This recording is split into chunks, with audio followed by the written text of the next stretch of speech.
오늘은 무점포 소자본으로 지속적인 수입을 벌 수 있는 엔텔레콤 선불폰 대리점 창업에 대하여 지금부터 알아보겠습니다. 경기가 어렵다 보니 요즘 투잡하는 사람들이 많아지고 있습니다. 하지만 대부분 몸을 혹사시키고 일하지 않으면 더 이상 수입이 발생하지 않는 일회성 수입입니다. 이제 내가 열심히 한 만큼 수입이 쌓이고 어느 정도 만들어졌을 때 일하지 않아도 나올 수 있는 선불폰 대리점 창업을 제안드립니다. 먼저 통신은 어떤 수입을 벌 수 있는지를 먼저 알아보겠습니다. 예전에 거리에서 대리점이 큰 대로변 1층 가장 비싼 자리에 많이 있는 걸 보셨을 겁니다. 그런 자리에 차리려면 돈이 많이 들어갈 텐데 대리점을 왜 그렇게 많이 차렸던 걸까요?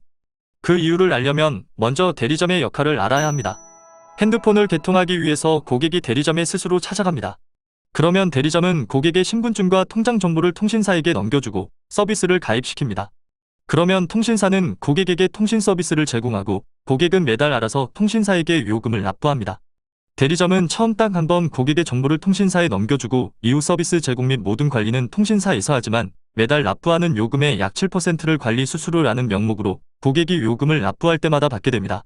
대리점을 차릴 때 들어가는 비용은 평균 3억에서 10억입니다.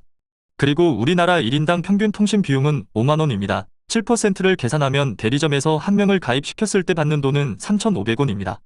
단순 계산으로 봤을 때 3억에서 10억을 투자하고 소비자 1인당 객단가 3,500원. 아무리 생각해봐도 너무 손해보는 것 같습니다. 하지만 통신 수입의 특징인 누적 수입과 권리 수입이 있기 때문에 대리점 사장님들은 큰 돈을 들여서 대리점을 차린 겁니다. 일반 자영업인 통닭집과 대리점을 비교하여 알려드리겠습니다. 통닭집 차리는데 1억, 통신 대리점 차리는데 5억 정도가 들어갑니다. 1월에 오픈하여 통닭집에서 열심히 치킨을 팔아서 1000마리를 팔았다고 가정하고 한 마리당 순이익이 3,500원이라 본다면 한 달 동안 350만원의 수입을 벌게 됩니다. 그리고 통신 대리점도 1월에 1000명의 가입자를 모아서 한 명당 3,500원씩 1000명에게 350만원을 벌었다고 가정하겠습니다. 2월에도 통닭집은 1000마리의 닭을 팔면 350만원을 벌게 됩니다. 그리고 통신 대리점도 똑같이 1000명의 가입자를 모집합니다. 그러면 통신 대리점도 350만원을 벌까요? 여기서 통신 대리점의 특징, 누적 수입이 시작됩니다. 1월에 가입한 1000명의 소비자도 2월에도 핸드폰을 사용하기 때문에 요금을 내겠죠? 그러면 1월에 가입한 1000명과 2월에 가입한 1000명, 이렇게 2000명에게 수수료를 받아서 수수료는 총 700만원이 됩니다. 그리고 3월에도 통닭집은 350만원, 대리점은 가입자가 3000명이 되면서 1050만원을 벌게 됩니다. 이렇게 계속 가입자가 누적되면서 10월까지 간다면 통신 대리점은 10,000명의 가입자가 되면서 한 달에 3,500만원을 벌게 되는 겁니다. 이런 수입이 바로 계속 수입이 쌓이는 형태인 누적 수입입니다. 그리고 만약 11월에 통닭집 사장님과 대리점 사장님이 여행을 간다면 어떻게 될까요? 일단 통닭집 사장님은 장사를 하지 않았으니 수입이 없을 겁니다. 하지만 10,000명의 소비자는 사장님이 여행을 가는 것과 상관없이 계속 사용하고 요금을 내기 때문에 전달과 똑같이 3,500만원의 수입을 일하지 않아도 벌게 됩니다. 이게 바로 통신 수입의 비밀, 누적 수입과 권리 수입입니다. 그런데 통신은 포화 시장인데 괜찮을까요?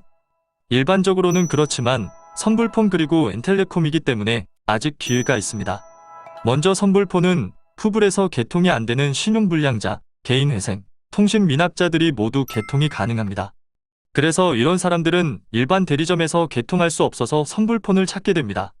그리고 엔텔레콤은 굳이 점포를 차리지 않고 태블릿 한 대로 개통이 가능하며 만나지 않아도 비대면으로 온라인 개통이 가능하여 선불폰이 필요한 전국의 소비자들을 쉽게 개통할 수 있습니다. 또한 온라인 신청이 어려운 사람들도 전국 70여 개의 대리점에 예약해주면 내 소비자로 개통해주기 때문에 오프라인을 원하는 소비자들까지 전부 개통할 수 있습니다. 게다가 엔텔레콤의 통신 수수료는 기존 대리점 7%보다 높은 20%의 수수료를 받습니다. 선불폰으로만 개통이 가능해서 인터넷으로 알아서 찾아오는 사람들을 블로그, 유튜브, 카톡 채널 등의 활동으로 많은 개통을 할 수 있으며 실제로 많은 개통이 현재 이루어지고 있습니다. 엔텔레콤 선불폰 대리점은 150만원의 20%의 수수료를 전국적으로 소비자를 모으며 받을 수 있습니다. 그리고 이 150만원에는 선불폰 개통 전산 외에도 삼성 최신형 태블릿과 요금제에 따라서 1년에서 2년치 통신비용 그리고 KT 유심 30장까지 추가로 제공되기 때문에 사실 투자라고 볼 수도 없습니다. 어떤 아이템으로 투자하고 누구에게 배우느냐가 정말 중요합니다. 다양한 온라인 활동으로 안정적인 수입을 현재 벌고 있습니다. 그리고 그 경험과 노하우를 모두 아낌없이 알려드립니다. 각자 상황에 맞게 전업, 투잡, 프리랜서 어떤 형태로든 시작할 수 있으며 그에 맞게 알려드립니다. 놓치지 마시고 선불폰 대리점 창업을 시작해보세요. 감사합니다.